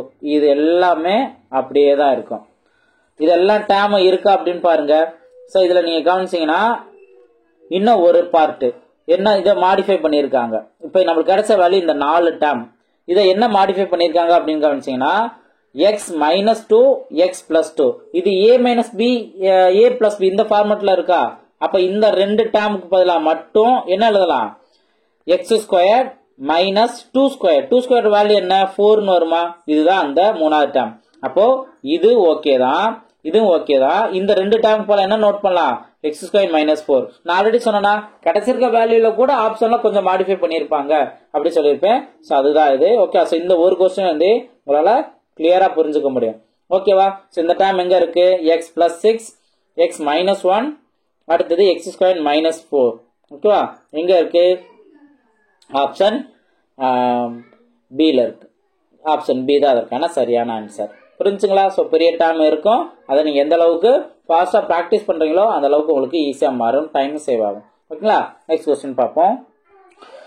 சோ இது வரைக்கும் நம்ம எல்சிஎம் கான்செப்ட் பார்த்தோம். இப்போ இதே அல்ஜிப்ரா ஃபார்முலா யூஸ் பண்ணி ஹெச்சிஎஃப் கேட்டாங்க அப்படின்னா என்ன பண்றது அப்படின்னு பார்க்கலாம். ரொம்ப ஈஸியானதா, நீங்க அந்த அல்ஜிப்ரா ஃபார்முலாவில் எப்படி அப்ளை பண்ணணும், எப்படி சிம்பிளை பண்ணி அதுல எல்சிஎம் கேட்டாங்கன்னா பவர் வேல்யூ காமனா இருக்கிறதுல ஹை வேல்யூ நோட் பண்ணுவோம். ஹெச்சிஎஃப் கேட்டாங்கன்னா பவர் வேல்யூ காமனா இருக்கிறத மட்டும் நம்ம எடுத்து லோ வேல்யூ எடுத்துக்குவோம். அவ்வளவுதானே. சோ அதே போலதான் இங்க எக்ஸ் பவர் 4 மைனஸ் 1 வந்திருக்கு. இப்ப அந்த பவர் 4 கான்செப்ட் வந்துச்சுன்னா என்ன சொல்லியிருக்கேன், எக்ஸ் ஸ்கொயர் ஹோல் ஸ்கொயர் பிரிக்கலாம், அதே போல 1 ஸ்கொயர் பிரிக்கலாம் நான் சொல்லியிருக்கேனா. இப்ப இது ஏ ஸ்கொயர் மைனஸ் பி ஸ்கொயர் ஃபார்மெட்ல இருக்கு. இதை விரிவா எழுதுனீங்கன்னா எக்ஸ் அதாவது ஏ மைனஸ் பி, அதுக்கு அடுத்தது ஏ பிளஸ் பி. இதுதான் நம்ம அந்த ரெண்டா பிரிச்சதுக்கான வேல்யூ. இப்ப அடுத்ததை கவனிங்க, அடுத்தது எக்ஸ் ஸ்கொயர் மைனஸ் 1 மட்டும் இருக்கு. இதை நீங்க அப்படியே வைங்க, எக்ஸ் ஸ்கொயர் மைனஸ் 1ன்னு. இப்ப இங்க இருக்க வேல்யூ பேஸ் காமனா இருக்கு. அப்ப நம்ம HCF கண்டுபிடிக்கணும், பேஸ் காமனா இருக்க மட்டும் தான் எடுக்கிறோம். அப்ப இந்த எக்ஸ் ஸ்கொயர் மைனஸ் 1 மட்டும் எடுத்தாவே போதும். இப்ப நீங்க ஆப்ஷன் கவனிங்க, இந்த ஃபார்மெட்ல இல்ல எக்ஸ் ஸ்கொயர் மைனஸ் 1ன்ட்டு. இப்பதான் நம்ம மறுபடியும் இதேவே விரிவாக்க எழுதலாம். என்ன எழுதலாம்? இது ஏ ஸ்கொயர் மைனஸ் பி ஸ்கொயர் இந்த ஃபார்மெட்ல எழுதணும்டா ஏ மைனஸ் பி இன்ட்டு ஏ பிளஸ் பி அப்படி நம்ம எழுதலாம். ஓகே, சோ இந்த ஆப்ஷன் இருக்கா? ஆப்ஷன் ஏல இருக்கு. ஆப்ஷன் ஏ தான் அதற்கான சரியான ஆன்சர். புரிஞ்சுங்களா? சோ நம்ம அந்த அல்ஜிப்ரா ஃபார்முலாவை அப்ளை பண்ணணும் அப்படிங்கிற கண்டிஷன் தெளிவா புரிஞ்சிருச்சுன்னா அதுக்கப்புறம் எந்த ரிஸ்க்குமே இல்ல. எல்சிஎஃப் கேட்டால் HCF கேட்டாலும் உங்களால ஈஸியா ஆன்சர் கண்டுபிடிச்சிட முடியும். ஓகேங்களா? நெக்ஸ்ட் கொஸ்டின் பார்ப்போம். இந்த கொஸ்டின் கவனிங்க. சோ இதுல நீங்க கவனிச்சீங்கன்னா பேஸ் காமனா இருக்கா நீங்க ஃபர்ஸ்ட் செக் பண்ணுங்க. என்ன கண்டுபிடிக்கணும்? HCF தான் கண்டுபிடிக்கணும். ஓகே, மீப்போ அப்படின்னு கொடுத்துருப்பாங்க. x plus Y whole square, அடுத்தது Y plus Z whole cube, அதுக்கு அடுத்தது Z plus X whole power 4. இதுல எதுவுமே பேஸ் காமனா இருக்கு இல்ல. இப்போ எக்ஸ் பிளஸ் ஒய்ன்னு எடுத்துட்டோம்னா அதே மாதிரி வேற எங்கேயும் எக்ஸ் பிளஸ் ஒய் இருக்கா? கிடையாது. ஓகே, அதே போல ஒய் பிளஸ் இசட் நம்ம எடுத்துக்கிறோம், வேற எங்கேயும் அது காமனா இருக்கா? ஏன்னா கண்டிப்பா பேஸ் காமனா இருக்கிறது மட்டும்தான் HCF எடுப்போம். ஓகேவா? அப்ப இதுவும் கிடையாது. அதே போல இசட் பிளஸ் எக்ஸ் எடுத்துட்டாலும் மத்த எதுலுமே கிடையாது. அப்போ இது எந்த இதுக்குமே வரல அப்படின்னா இதோட HCF 1. ஓகே, எதுக்குமே வரல அப்படின்னா பேஸ் காமனாவே இல்ல அப்படின்னா அதோட HCF 1. ஓகேவா? புரிஞ்சா? நெக்ஸ்ட் கொஸ்டின் பார்ப்போம். இந்த கொஸ்டின் பாருங்க, இதுவும் கொஞ்சம் உங்களுக்கு டிஃபரெண்டா இருக்கும். மீப்பெரு பொது காரணி காண்க, GCD காண்க அப்படின்னு கொஸ்டின் கேட்டிருக்காங்க. என்ன கொடுத்துருக்காங்க? X cube minus X square plus X minus 1, அடுத்து எக்ஸ் பவர் 4 மைனஸ் 1 அப்படின்னு கொடுத்துருக்காங்க. இப்போ நம்மளுக்கு ரெண்டாவது பார்ட் ஆல்ரெடி நம்ம நல்லா தெளிவா பார்த்திருக்கோம். என்ன வரும்? எக்ஸ் ஸ்கொயர் மைனஸ் 1 வரும், அதுக்கப்புறம் எக்ஸ் ஸ்கொயர் பிளஸ் 1 வரும். இந்த மாதிரி நம்ம பிரிச்சுக்கோம். நெக்ஸ்ட் எக்ஸ் ஸ்கொயர் மைனஸ் 1ங்கிறது ரெண்டா பிரியும். எக்ஸ் மைனஸ் 1, அதாவது எக்ஸ் பிளஸ் 1 எக்ஸ் மைனஸ் 1 இந்த மாதிரி எப்படி வேணா நம்ம பிரிச்சுக்கலாம். ஓகே, அடுத்தது எக்ஸ் ஸ்கொயர் பிளஸ் 1 அப்படியே நம்ம நோட் பண்ணிடலாம். இது பிரச்சனை இல்லை. இப்ப அடுத்து இதைத்தான் நீங்க நல்லா தெளிவா கவனிக்கணும். இதுல இதை எப்படி பிரிக்கலாங்கிறத பாருங்க. ஃபர்ஸ்ட் 2 டேர்ம் மட்டும் எடுத்துக்கணும். இந்த 2 டேர்ம்ல எது காமனா எடுக்கலாம்? எக்ஸ் ஸ்கொயர்ட காமனா எடுக்கலாம். ஓகே, அப்ப எக்ஸ் ஸ்கொயர் காமனா எடுத்துட்டா என்ன வரும்? இங்க எக்ஸ் அப்படின்னு வரும். இந்த இடத்துல மைனஸ் அந்த எக்ஸ் ஸ்கொயரே வெளியில எடுத்துட்டோம்ல, அந்த இடத்துல என்ன இருக்குன்னு அர்த்தம்? 1 இருக்குன்னு அர்த்தம். ஓகே, இப்ப அதுக்கு அடுத்தது இங்கேயும் பார்த்தோம் அப்படின்னா எக்ஸ் மைனஸ் 1 இருக்கு. அப்போ பிளஸ் அந்த எக்ஸ் மைனஸ் 1 அப்படியே நீங்க வச்சிடலாம். ஓகே, புரிஞ்சா? சரி, தனித்தனியா பிரிச்சிருக்கேன். பிரிச்சதுல எதை காமனா எடுக்க முடியும் அப்படிங்கறத பாத்திருக்கேன். நெக்ஸ்ட் நல்லா கவனிங்க. இதுல எது நம்ம ஆக்சுவலா வந்து நம்ம காமனா பிரிக்கும் போது இங்க உள்ள இருக்க அந்த பிராக்கெட்டுக்குள்ள இருக்க நம்ம சேமா வருதா? சேமா வந்தது அப்படின்னா அதை ஒரே டேமா எழுதிக்கலாம். சேமா வந்ததுன்னா அதை ஒரே டேமா எழுதிக்கலாம். அப்ப இந்த 2க்கு பிறகு நான் ஒரே டேம் காமனா நோட் பண்ணிட்டேன். இப்ப அடுத்தது என்ன நீங்க கவனிக்கணும்னா, இங்க எக்ஸ் ஸ்கொயர் வெளியில எடுத்திருந்தோம், அதுக்கப்புறம் இந்த இடத்துல என்ன இருக்குன்னு அர்த்தம்? 1 இருக்குன்னு அர்த்தம். ஓகே, பிளஸ் 1 இருக்கு அர்த்தம். அதை நீங்க தனியா நோட் பண்ணிடலாம். அப்ப இங்க 2 டேமா பிரிச்சிட்டனா மொத்தம் எப்படி இருந்ததுன்னு பாருங்க. மொத்தமா இருந்தது அதை நான் காமனா எடுத்து 2 டேமா பிரிச்சேன். அதுலயும் வந்துட்டு பிரிச்சதுலயும் என்ன மாடிஃபை பண்ணிருக்கேன், இந்த கண்டிஷன் உங்களுக்கு கண்டிப்பா தெரிஞ்சிருக்கணும். ஓகே, சோ நீங்க இதெல்லாம் நல்லா பிராக்டிஸ் பண்ணும்போதுதான் நல்லா தெளிவாக முடியும். இந்த மாதிரி எக்ஸ் கான்செப்ட் ஒய் கான்செப்ட் வந்துச்சு அப்படின்னா ஈஸியா ஆன்சர் கண்டுபிடிக்க முடியும். இப்பதான் இந்த 2 டேர்ம்ல எது காமனா இருக்கு நம்ம பாக்குறோம். எக்ஸ் ஸ்கொயர் பிளஸ் 1, லாஸ்ட்ல எக்ஸ் ஸ்கொயர் பிளஸ் 1 இருக்கா? அப்ப எக்ஸ் ஸ்கொயர் பிளஸ் 1 காமனா இருக்கு. ஓகே, அடுத்ததுல பாருங்க, இங்க எக்ஸ் மைனஸ் 1 எக்ஸ் மைனஸ் 1 இது மட்டும்தான் காமனா இருக்கு. எக்ஸ் மைனஸ் 1ங்கிறது. இதை தவிர்த்து இந்த எக்ஸ் பிளஸ் 1 காமனா இல்ல. காமனா இல்லைன்னா நம்ம HCF எடுக்க மாட்டோம். அப்ப இது தேவையில்ல. இந்த பார்ட் மட்டும்தான் இதுக்கான HCF எடுப்போம். ஆப்ஷன் பி தான் அதற்கான சரியான ஆன்சர். ஓகேங்களா? சோ நான் கரெக்டா என்னென்ன சம்ஸ் நல்லா பிராக்டிஸ் பண்ணோம்னா நீங்க தெளிவாக முடியும் அப்படிங்கறத நான் கரெக்டா நான் சொல்லுவேன். ப்ராப்பரா நீங்க நோட் பண்ணிக்கோங்க. ஓகேங்களா? நெக்ஸ்ட் கொஸ்டின் பார்ப்போம். இப்ப இந்த கொஸ்டின் பாருங்க, இதுக்கு முன்னாடி நம்ம காரணிப்படுத்துறதுல அந்த எக்ஸ் ஸ்கொயர்ட் இதுக்கு பக்கத்துல எதுவுமே வந்திருக்காது. இப்போ 1 தான் இருக்கும் அப்படின்னு நம்ம பார்த்திருந்தோம். ஆனா இங்க பாத்தீங்க அப்படின்னா எக்ஸ் ஸ்கொயர் பக்கத்துல 2 இருக்கு, 4 இருக்கு, 2 இருக்கு. சோ இந்த மாதிரி மாடல் வருது. இதுதான் 2வது கேட்டகரி. ஓகே, காரணிப்படுத்துறதுல மொத்தம் 2 டைப் தானே இருக்குன்னு சொல்லியிருக்கேன். எக்ஸ் ஸ்கொயர் பக்கத்துல வந்துச்சு, நம்பர் வரல அப்படின்னா என்ன? இப்ப நம்பர் வந்திருக்கு. ஓகே, இப்போ இதுக்கு ஆக்சுவலா நம்ம என்ன பண்ணுவோம், இதுல நீங்க நம்பர் வச்சு ஈஸியா ஆன்சர் கண்டுபிடிச்சிருங்க. இப்ப இந்த கொஸ்டின் 6, 8, 12 இதுக்கான HCF கண்டிப்பா நீங்க கண்டுபிடிக்கணும். HCF கண்டுபிடிச்சீங்க அப்படின்னா இதுக்கான HCF 2 அப்படிங்கிற கிடைக்கும். அப்ப இதுல இருந்து இங்க பாருங்க நம்பர் கொடுத்துருக்கிறதுல ஆப்ஷன் பி ல மட்டும் தான் 2 இருக்கு. அப்போ ஆப்ஷன் பி தான் அதற்கான சரியான ஆன்சர்ங்கிறத நீங்க சூஸ் பண்ணிடலாம். ஓகேவா? ஆனா இப்போ உங்களுக்கு என்னது எப்படி காரணிப்படுது அந்த 2 வந்துச்சு அப்படின்னா எக்ஸ் ஸ்கொயர் பக்கத்துல நம்பர் வந்துச்சுன்னா எப்படி நம்ம சால்வ் பண்றது அப்படிங்கறத தெரிஞ்சுக்கணும். சோ அதனால நீங்க அடுத்து நீங்க பாருங்க. இப்போ இது உள்ள இருக்க நம்பரை நான் எடுக்கிறேன். 2x square minus 3x minus 2. இப்ப நம்ம இந்த எக்ஸ் ஸ்கொயர் பக்கத்துல எதுவுமே இருக்க கூடாதுன்னு சொல்லிருக்கா. அப்ப இருக்கிற இந்த 2ன்னு இருக்கா, இந்த 2 நம்ம எடுத்து எங்க நம்ம மல்டிபிள் பண்ணிடணும்னா இந்த இடத்துல நம்ம மல்டிபிள் பண்ணிடணும்.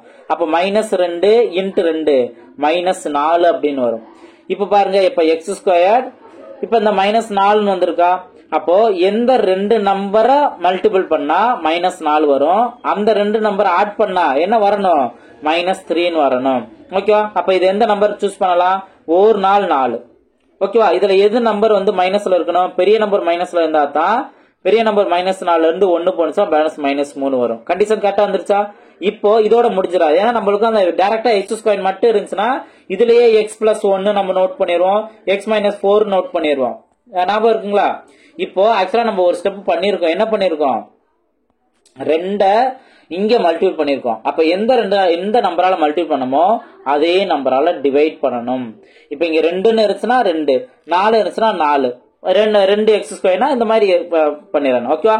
இப்போ இந்த பார்ட்டை எப்படி நம்ம எக்ஸ் கான்செப்ட்ல எழுதலாம் அப்படின்னு கேட்டீங்கன்னா, கீழே இருக்க நம்பருக்கு எக்ஸ் சேர்த்து மல்டிபிள் பண்ணிருங்க. அப்ப கீழே 2 இருக்குன்னா 2x நோட் பண்ணுவோமா, இங்க +1 தான் இருக்கு, அப்ப +1 நோட் பண்ணிட்டோமா.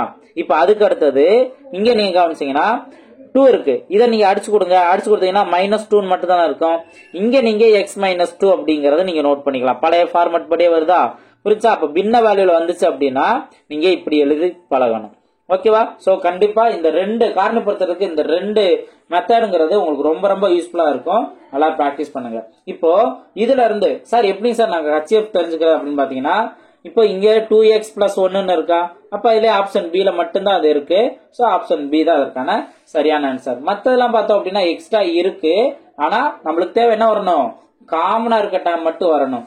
அப்ப இது எல்லாத்துலயுமே உங்களுக்கு 3 டேம்லமே 2x+1 மட்டும் தான் காமனா இருக்க வாய்ப்பு இருக்கு. ஓகே? சோ இதுல வந்து நீங்க தெரிஞ்சுக்கலாம். மத்த 2 நீங்க பிராக்டிஸ் பண்ணி பாருங்க. இப்ப நான் சொல்லி கொடுத்த மாதிரி பிராக்டிஸ் பண்ணி பாருங்க. ஈஸியா உங்களால அந்த 2x+1 வரும் அப்படிங்கறத உங்களால கெஸ் பண்ணிட முடியும். ஓகேங்களா? சோ நல்லா பிராக்டிஸ் பண்ணுங்க. நெக்ஸ்ட் क्वेश्चन பார்ப்போம். நெக்ஸ்ட் இந்த क्वेश्चन பாருங்க, கே கான்செப்ட்ல क्वेश्चन கேட்பாங்க அப்படின்னு சொல்லியிருந்தேன். ரொம்ப ஈஸியான ட்ரிக் மூலமா ஆன்சர் கண்டுபிடிச்சிடலாம்.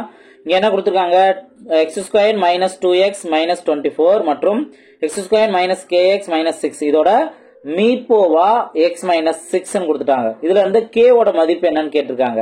இப்ப நீங்க என்ன பண்ணலாம் அப்படின்னா மொத்தம் 2 சேஞ்சஸ், நீங்க 2 கண்டிஷன் மட்டும் பார்க்கலாம். முதல் விஷயம் என்னன்னா x - 6 இதுல இருந்து இதுக்கு x ஓட வேல்யூ நீங்க கண்டுபிடிச்சிடலாம். இதுக்கு அப்படியே ஆப்போசிட்டான வேல்யூ தான், x = +6. இதுதான் அந்த x ஓட வேல்யூ. x - 6னா x ஓட வேல்யூ +6. புரிஞ்சுங்களா? அதுக்கு அப்படியே ஆப்போசிட் ஆனது. இப்போ இந்த 6 நீங்க என்ன பண்ணலாம் அப்படின்னா இங்க நீங்க சப்ஸ்டிட் பண்ணுங்க. என்ன வரும், x² மைனஸ் xங்கிற வேல்யூ 6 தான் கண்டுபிடிச்சிருக்கோம். இங்க x² - kx -6ல xங்கிற இடத்துல தான் நீங்க 6 சப்ஸ்டிட் பண்றீங்க. அப்ப இங்க என்ன வரும், 6² வருமா. அதே போல மைனஸ் இங்கதான் நம்ம 6 சப்ஸ்டிட் பண்றோம். அப்ப 6k - 6 இந்த வேல்யூ தான். இப்ப ஈக்குவல் டு நீங்க 0 நீங்க நோட் பண்ணிக்கலாம். ஓகேவா? இப்ப 6² வேல்யூ என்ன, 36 மைனஸ் 6k - 6 ஈக்குவல் டு 0. அடுத்து என்ன, 36ல 6 போனுச்சுன்னா balance 30. Okay, 30 - 6k equal to 0. இப்போ இந்த டேர்ம் மைனஸ்ல இருக்கு, இது ஈக்குவல் டு அந்த சைடு கொண்டு போனா +6 மாறுமா. அப்ப 30 ஈக்குவல் டு 6k மாறும். இதுல இருந்து k ஓட வேல்யூ என்ன, 1 6 5030. அப்ப இதுல இருந்து k ஓட வேல்யூ 5 நம்ம கண்டுபிடிச்சிட்டோம். ஆப்ஷன் பி தான் அதற்கான சரியான ஆன்சர். புரிஞ்சுங்களா? சோ என்ன மாதிரி ரூல்ஸை ஃபாலோ பண்ணணும் அப்படின்னு தெரிஞ்சுக்கோங்க. k வேல்யூ கேட்டாங்க அப்படின்னா ஈஸியா நம்ம ஆன்சர் கண்டுபிடிச்சிடலாம். ஓகேங்களா? நெக்ஸ்ட் क्वेश्चन பார்ப்போம். நெக்ஸ்ட் ரீசனிங் கான்செப்ட்ல क्वेश्चन கேட்பாங்க அப்படின்னு சொல்லியிருந்தேன். சோ இதுதான் அது. இதுல என்ன ரீசனிங் அப்படின்னா இந்த a = 1, b = 2, c = 3, அதே போல z = 26 இதெல்லாம் வந்து நம்ம ரீசனிங் கான்செப்ட்ல அந்த கோடிங் டிகோடிங் இதுல தான் நம்ம பார்ப்போம். இந்த வேல்யூ இங்க அப்ளை பண்றாங்க. இவங்க என்ன கேக்குறாங்கன்னா இன்டைரக்டா கேக்குறாங்க, நிறைய நம்ம மாற்றம் கண்டுபிடிச்சு பண்ணணும். இப்போ HCF ஆஃப் ஹெச்எஃப் இதோட வேல்யூ கேக்குறாங்க ஐயும் எக்ஸும். ஓகே, சோ ஐக்கும் எக்ஸுக்கும் என்ன நம்பர் வருமோ அந்த நம்பருக்கு ஹெச்எஃப் கண்டுபிடிங்க அப்படின்னு சொல்றாங்க. ஓகேவா? அதே போல எல்சிஎம், எந்த எல்சிஎம்? சிக்கும் பிக்கும். அப்ப எல்சிஎம் சிங்கிற நம்பருக்கும் பிங்கிற நம்பர் அது எந்த நம்பர் அதுக்குரிய எல்சிஎம் நீங்க கண்டுபிடிங்க. இது ரெண்டோட ரேஷியோ சொல்லுங்க அப்படின்னு சொல்றாங்க. அப்ப நம்ம என்ன பண்ணணும்? இப்போ நீங்க ஏ பி சி இந்த மாதிரி நீங்க நம்பர்ஸ் எல்லா நம்பரையும் நோட் பண்ணிட்டு ஐங்கிறது எந்த நம்பர் வரும், அதே போல எக்ஸ் எந்த நம்பர் வரும், சி எந்த நம்பர், பி எந்த நம்பர் வரும் அப்படிங்கறத நீங்க கண்டிப்பா தெரிஞ்சிருக்கணும். அதுக்கு ஒரு ஷார்ட்கட் நான் சொல்றேன், கண்டிப்பா அது உங்களுக்கு ரீசனிங் பார்ட்ல யூஸ்ஃபுல்லா இருக்கும். என்ன ஷார்ட்கட் அப்படின்னா இஜெட். இப்ப இஜேஓஒய் சாரி டிஒய் டிஒய். ஓகேங்களா? சோ இந்த நம்பர் இப்ப இந்த லெட்டர்ஸ் நீங்க மைண்ட்ல வச்சுக்கோங்க. இந்த வேர்டை இஜெட் அப்படிங்க. அது என்னங்க சார் இதுல என்னங்க சார் ஸ்பெஷல் அப்படின்னு கேட்டீங்கன்னா, இந்த லெட்டர்ஸ்ல ஏபிசிடி ஆல்பபெட் லெட்டர்ஸ் இருக்குல்ல, இதுல இ அப்படிங்கிறது 5வது நம்பர், ஜே அப்படிங்கிறது 10வது நம்பர், ஓ அப்படிங்கிறது 15வது நம்பர், டி அப்படிங்கிறது 20வது நம்பர், ஒய் அப்படிங்கிறது 25வது நம்பர். அப்போ எல்லாத்துலயும் அந்த 5 நம்பர் தான் இந்த இஜெட் அப்படிங்கறத நீங்க தெரிஞ்சுக்கலாம். ஓகே, சோ இந்த ட்ரிக் உங்களுக்கு பிடிச்சிருந்துச்சுன்னா நீங்க லைக் பண்ணி ஷேர் பண்ணுங்க, ஃப்ரெண்ட்ஸோட உங்களோட எக்ஸ்பீரியன்ஸை நீங்க ஷேர் பண்ணுங்க. ஓகேவா? ரைட். இப்போ இந்த இதுல நீங்க பாத்தீங்க அப்படின்னா இதுக்கு நியரஸ்டா இருக்க லெட்டர்ஸ் நம்ம தெரிஞ்சுக்கலாம். இப்போ எக்ஸ் அப்படின்னு கேக்குறாங்களா, நம்ம என்ன நோட் பண்ணலாம்? X Y Z. அப்போ இந்த ஒய்க்கு பக்கத்துல ஒண்ணு முன்னாடியோ இல்ல பின்னாடியோ ஏதாவது இருக்கலாம். ஓகேங்களா? இப்போ ஃபர்ஸ்ட் இங்க ஐ அப்படின்னு கேக்குறாங்களா, ஐங்கிறது எதுக்கு பக்கத்துல வரும்? ஜேக்கு பக்கத்துல ஐ ஜே அப்படின்னு சொன்னா, அப்ப ஜேங்கிறது 10னா ஐ வேல்யூ 9 இருக்கும். எக்ஸ் அப்படிங்கிறது எக்ஸ் ஒய்ன்னு சொன்னோமா, அப்போ எக்ஸுக்கு அப்புறம் ஒய் வரும். ஒய்ங்கிறது 25னா அப்ப எக்ஸ் வந்து எத்தனாவது லெட்டர்? 24வது லெட்டர். ஈஸியா நம்ம நம்பர் கண்டுபிடிச்சிட்டோமா? அதே போல சிபி, சி அப்படிங்கிறது 3 அப்படிங்கிற நம்மளுக்கு நல்லா தெரியும். பி, பி அப்படிங்கிறது என்ன? ஓபி அப்படின்னு சொல்லுவோமா? இப்ப ஓக்கு அடுத்து பி, ஓங்கிற வேல்யூ 15னா பி வேல்யூ 16. ஓகேங்களா? இப்ப நம்ம டைரக்டா ஹெச்எஃப் கண்டுபிடிச்சிடலாம். எந்ததுக்கு? 9க்கும் 24க்கு ஹெச்எஃப் என்ன வரும்? ஹெச்எஃப் பார்த்தோம்னா 3 அப்படிங்கிறது வரும். ஓகேவா? அதுக்கு அடுத்தது எல்சிஎம். இந்த ரெண்டு நம்பருக்கு மல்டிபிள் தான் பண்ற மாதிரி இருக்கும். மல்டிபிள் பண்ணோம் அப்படின்னா 3018க்கு 3018 பேலன்ஸ் 1 48 அப்படின்னு வரும். இந்த ரெண்டு நம்பர் தான் நம்ம கண்டுபிடிக்கணும். 1 3 3, இங்க 1 3 3 பேலன்ஸ் 1 18 அப்படின்னா 6 3 18 1:16 தான் இதற்கான ஆன்சர். ஆப்ஷன் சி தான் அதற்கான சரியான ஆன்சர். ஓகேங்களா? சோ இந்த இஜெட் அப்படிங்கிற கான்செப்ட் உங்களுக்கு தெரிஞ்சுன்னா இந்த மாதிரி லெட்டர்ஸை வச்சு ஏபிசிடி கான்செப்ட் வச்சு எப்படி கேட்டாலுமே அந்த நம்பரை முடிஞ்ச அளவுக்கு ஃபாஸ்டா கண்டுபிடிக்க முடியும். ஓகேங்களா? சோ இந்த ஷார்ட்கட் உங்களுக்கு பிடிச்சிருந்துச்சு அப்படின்னா நீங்க கமெண்ட் செக்ஷன்ல நீங்க உங்களோட எக்ஸ்பீரியன்ஸை ஷேர் பண்ணலாம். ஓகேங்களா? நெக்ஸ்ட் கொஸ்டின் பார்ப்போம். நெக்ஸ்ட் வாழ்வியல் கணிதம் சம்பந்தமா எல்சிஎம் அண்ட் ஹெச்எஃப் ரெண்டுமே கேட்பாங்க. இப்போ இங்க வந்து ஹெச்எஃப். ஓகே, இப்ப ஹெச்எஃப் எந்த மாதிரி கேள்விக்கு ஹெச்எஃப் கண்டுபிடிக்கணும் அப்படிங்கறதுனா ஒரு முக்கியமான வேர்டு, 2 வேர்டு நீங்க நல்லா மைண்ட்ல வச்சுக்கணும். இப்போ இங்க என்ன அப்படின்னா, ஒரு நூல் விற்பனையாளர் 220 கணித நூல்களையும் 380 தமிழ் நூல்களையும் 420 ஆங்கில நூல்களையும் வைத்துள்ளார். ஒவ்வொரு பெட்டியிலும் பாட வரிசையாக சம எண்ணிக்கையில் 3 பாட நூல்களை வைத்து விற்க விரும்புகிறார் எனில் அதிகபட்சமாக எத்தனை பெட்டிகள் தேவைப்படும்? இப்போ இந்த ஹெச்எஃப் கண்டுபிடிக்கணும் அப்படின்னா எந்த வேர்டு இருக்குன்னா அந்த அதிகபட்சமாக, சமமாக, மீதியின்றி வகுப்படும், இந்த மாதிரி கான்செப்ட் எல்லாம் உங்களுக்கு இந்த வார்த்தை வந்துருச்சு அப்படின்னாவே கொடுத்திருக்க நம்பருக்கு என்ன கண்டுபிடிக்கணும் அர்த்தம்? ஹெச்எஃப் தான் கண்டுபிடிக்கணும் அர்த்தம். ஓகே, என்ன வேர்டு? அதிகபட்சமாக. ஓகேவா? அதிகபட்சமாக, அதே போல சமமாக, சமமாக, அதே போல மீதியின்றி, மீதியின்றி, இந்த மாதிரி வார்த்தை வரும். அதே போல மிகப்பெரிய அளவையால் அளக்கக்கூடிய இந்த மாதிரி. ஓகேவா? இந்த மாதிரி வார்த்தைகள் வந்துச்சு அப்படின்னாவே நீங்க என்ன பண்ணணும்? அவங்க கொடுத்திருக்க கேள்விக்கு இந்த மாதிரி வாழ்வியலுக்கு சம்பந்தமா கேள்வி வைப்பாங்க. இதுக்கு நீங்க என்ன பண்ணணும்? ஹெச்எஃப் தான் கண்டுபிடிக்கணும். ஓகே, அவ்வளவுதான். இந்த ஒரு இது பார்த்து தான் நீங்க இதுல தெரிஞ்சுக்க வேண்டியது. இது தெரிஞ்சுட்டா போதும். கொஸ்டினை பார்த்து ஓகே அதுக்கு ஹெச்எஃப் கண்டுபிடிக்கணும். எந்தெந்த நம்பருக்கு? 220, அடுத்து 380, நெக்ஸ்ட் 420. இதற்கான ஹெச்எஃப் கண்டுபிடிக்கணும். ஓகே, ஃபர்ஸ்ட் 10ஆல நம்ம டிவைட் பண்ணிடலாமா? அப்ப 22 வரும், 38 வரும், 42 வரும். அடுத்து நம்ம 2ஆல டிவைட் பண்ணிடலாமா? 2ஆல டிவைட் பண்ணா 11 வரும், இங்க 19 வரும், நெக்ஸ்ட் இங்க 21 வரும். 19 பிரைம் நம்பர். அப்ப ஆட்டோமேட்டிக்கா இதுக்கு மேல இது நம்ம எந்த நம்பராலையும் காமனா டிவைட் பண்ண முடியாது. அப்ப 10 × 2 20. இதுதான் அதற்கான ஹெச்எஃப். ஆப்ஷன் பி தான் அதற்கான சரியான ஆன்சர். புரிஞ்சுங்களா? சோ வாழ்வியல் சம்பந்தமா கேள்வி கேட்கறாங்கன்னா அழகா இந்த மாதிரி நம்ம ஆன்சர் கண்டுபிடிச்சலாம். சோ HCF கண்டுபிடிக்கிறதுல அந்த வார்த்தைகள் அதிகபட்சமாக, சமமாக, இதான் ரொம்ப ரொம்ப முக்கியமானது. எல்லாம் நோட் பண்ணிக்கோங்க. நெக்ஸ்ட் கொஸ்டின் பார்ப்போம். நெக்ஸ்ட் கொஸ்டின், இந்த கொஸ்டின் பாருங்க. ஏன்னா இந்த இதுமே இந்த ஒன்றாக ஒழித்தல் வாழ்வியல் கணிதம் அப்படின்னு கான்செப்ட் எடுத்துட்டோம்னாவே எல்சிஎம்க்கு அண்ட் HCFக்கு இதுல எந்த வார்த்தைங்கிறத ரொம்ப முக்கியம்னு சொல்லியிருக்கேன். HCFக்கு என்ன சொல்லியிருக்கேன், அந்த அதிகபட்சமாக, சமமாக, அந்த மாதிரி நான் சொல்லியிருக்கேன்.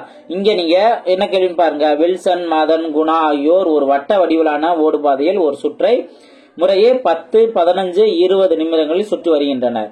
அவர்கள் தொடக்க புள்ளியில் காலை 7 மணிக்கு ஒன்றாக சுற்ற தொடங்கினால் அவர்கள் மீண்டும் எப்போது தொடக்க புள்ளியில் ஒன்றாக சந்திப்பார்கள் அப்படின்னு கேட்டிருக்காங்க. இப்ப இங்க பாத்தீங்க அப்படின்னா எல்சிஎம் கண்டுபிடிக்கிறதுக்கு என்ன மாதிரி வார்த்தைனா மீண்டும் எப்போது ஒன்றாக சந்திப்பார்கள். சோ இந்த மாதிரி ஒன்றாக சந்திப்பார்கள், அடுத்து மீண்டும் எப்போது ஒன்றாக ஒழிக்கும், இந்த மாதிரி கான்செப்ட்ல வந்துருச்சு அப்படின்னாவே இந்த பர்டிகுலர் கொஸ்டினுக்குலாம் என்ன கண்டுபிடிக்கணும்னு சொல்லியிருக்கேன், எல்சிஎம் கண்டுபிடிக்கணும். ஓகேவா? இப்ப எந்தெந்த நம்பருக்கு 10, 15, 20 இந்த நம்பருக்குலாம் நீங்க தாராளமா எல்சிஎம் கண்டுபிடிக்கலாம். எல்சிஎம் கண்டுபிடிக்க என்ன பண்ணலாம், செட்டானாவத்தலே ஃபர்ஸ்ட் இங்க 5ஆல டிவைட் பண்ணோம்னா 2, 3, 4. அடுத்த நம்பர் 2ஆல டிவைட் பண்ணலாம். 2ஆல டிவைட் பண்ணா 1, 3, 2. இதுக்கு மேல எதையும் டிவைட் பண்ண முடியாது, டைரக்டா மல்டிபிள் பண்ணிடலாம். 2 10, 10 × 3 30, 30 × 2 60 அப்படிங்கிற வரும். ஓகேங்களா? சோ இப்போ 60 அப்படிங்கிறது என்ன அப்படின்னு பாத்தீங்கன்னா இங்க என்ன கொடுத்திருக்காங்க, நிமிடங்கள் கொடுத்திருக்காங்கல்ல, அப்ப கிடைச்சிருக்க வேல்யூ நிமிடம். புரிஞ்சா? சோ இதுதான் நீங்க தெளிவா புரிஞ்சுக்க வேண்டியது. இப்ப என்ன பண்ணுவாங்க, ஆப்ஷன் வந்து மாடிஃபை பண்ணலாம். இப்ப நிமிடம் கொடுத்தத ஆப்ஷன் வந்து மணியா மாத்திருப்பாங்க. ஒரு சில நேரத்துல நம்மளுக்கு செகண்ட்ஸ்ல கிடைச்சிருக்கும், ஆப்ஷன்ல வந்துட்டு நிமிடம், மணி இந்த மாதிரி மாத்திருப்பாங்க. அதுக்கு ஏத்தாப்புல நம்ம மாத்திரணும். அப்ப இந்த 60 நிமிடம் அப்படிங்கறத மணியா நம்ம மாத்தணும் அப்படின்னா என்ன, அதாவது ஹவரா நம்ம மாத்தணும் அப்படின்னா என்ன கிடைக்கும், 1 hour அப்படின்னா. ஓகேவா? அப்போ ஒரு மணி நேரத்துக்கு ஒரு டைம் ஒன்றாக சந்திப்பார்கள் அப்படிங்கறதா இதற்கான ரிசல்ட். ஒவ்வொரு 1 மணி நேரம். இப்போ இங்க எந்த டைமும் கொடுக்காம அவங்க காலையில 7 மணிக்கு ஒன்றாக சந்திச்சாங்கன்னு சொல்லிருக்காங்கல்ல, அப்போ இந்த டைமிங் கொடுக்காம இருந்தாங்க அப்படின்னா ஒவ்வொரு 1 மணி நேரத்துக்கு சந்திப்பாங்க அப்படிங்கறத நம்ம முடிச்சுக்கலாம். ஓகே, அந்த மாதிரி சம்ஸ் எல்லாம் நிறைய இருக்கும். ஓகே, அது நீங்க ஜஸ்ட் இந்த இதுல இருந்து நல்லா பிராக்டிஸ் பண்ணிக்கலாம். இப்போ டைமிங் கொடுத்துட்டாங்கன்னா அவங்க கொடுத்திருக்க டைமிங்ல இருந்து இப்போ 7 மணிக்கு காலையில 7 மணி அதோட சேர்த்து நம்மளுக்கு கிடைச்சிருக்க அந்த 1 hour ஆட் பண்ணிக்கணும். 1 hour ஆட் பண்ணோம் அப்படின்னா என்ன வரும், காலை 8 மணி. ஓகே, சோ காலையில 8 மணிக்கு அடுத்து ஒன்றாக சந்திப்பார்கள். அப்ப முற்பகல் சொல்லலாமா? ஓகே, ஆப்ஷன் ஏ தான் அதற்கான சரியான ஆன்சர். புரிஞ்சுங்களா? சோ வாழ்வியல் கணிதம் பொறுத்த வரைக்கும் ரெஸ்கே இல்ல, கொஸ்டின் தான் பெருசா இருக்கும். நம்ம கவனிக்க வேண்டியது 2 விஷயம். எந்தெந்த நம்பர், அடுத்து அந்த நம்பருக்கு எல்சிஎம் கண்டுபிடிக்குமா, HCF கண்டுபிடிக்குமா, இதை மட்டும் நம்ம பார்த்தாவே போதும். மற்றபடி எப்பயும் போல பாக்குற அதே டானாவுத்த மெத்தட்ல தான் இருக்கும். ஓகேங்களா? இந்த கொஸ்டின் உங்களுக்கான ஹோம்வொர்க் கொஸ்டின். இப்ப நம்ம பார்த்தோம்னா அதே மாதிரிதான். ஓகே, சோ 3 வெவ்வேறு சந்திப்புல காலை 8 மணிக்கு ஒரே நேரத்துல சந்திச்சிருக்காங்க. ஓகே, இங்க ஒரு டைமிங் மென்ஷன் பண்ணிட்டாங்க. அவங்க என்ன சொல்றாங்க, ஒவ்வொரு லைட்டுமே பார்த்தோம் அப்படின்னா 30 வினாடி, 72 வினாடி, 45 வினாடி. ஓகேங்களா? சோ அதுக்கப்புறம் 30க்கு முன்பு மீண்டும் இம்மூன்று எப்பொழுதும் ஒரே சமயத்தில் மாறும் அப்படின்னு கொஸ்டின் கேட்டுருக்காங்க. அப்போ ஒரே சமயத்தில் மாறும் அப்படின்னா நீங்க எல்சிஎம் தான் கண்டுபிடிக்கணும். எல்சிஎம் எந்தெந்த நம்பருக்கு கண்டுபிடிக்கணும் பாருங்க. அது வினாடியில கொடுத்துருக்காங்க. அப்ப கிடைக்கக்கூடிய வேல்யூ வினாடியில தான் வரும். அதை நீங்க என்ன பண்ணணும், மணிக்கு மாத்திரணும். ஓகே, சோ நீங்க மணி, நிமிடம் இந்த இதுக்கு நீங்க மாத்தி ஆப்ஷனுக்கு ஏற்ற அப்படி மாடிஃபை பண்ணிடணும். ஓகே, சோ இதை பிராக்டிஸ் பண்ணுங்க. கீழே கமெண்ட் செக்ஷன்ல இதற்கான ஆன்சரை நீங்க பதிவு பண்ணுங்க. கண்டிப்பா நான் சொல்லியிருக்க இந்த ஒவ்வொரு மெத்தட்ஸுமே நீங்க நல்லா தெளிவா நோட் பண்ண வேண்டியது, நிறைய பிராக்டிஸ் பண்ண வேண்டியது இருக்கு. ஓகே, அது ஸ்கூல் சம்ஸா இருக்கட்டும், அதே போல டிஎன்பிஎஸ்சி ஓல்டு கொஸ்டின் கேட்டதா இருக்கட்டும், நீங்க நிறைய சம்ஸ் ஒர்க் அவுட் பண்ணணும். இதே மாதிரி மாடல் தான் இருக்கும். ஒர்க் அவுட் பண்ணுங்க. டவுட் இருந்தா நீங்க கேளுங்க, தாராளமா நான் கிளியர் பண்றேன். ஓகேங்களா? சோ பிராக்டிஸ் பண்றதா ரொம்ப ரொம்ப முக்கியமானது. பிராக்டிஸ் பண்ணுங்க. அடுத்தடுத்த வீடியோல மீட் பண்ணலாம். தேங்க்யூ.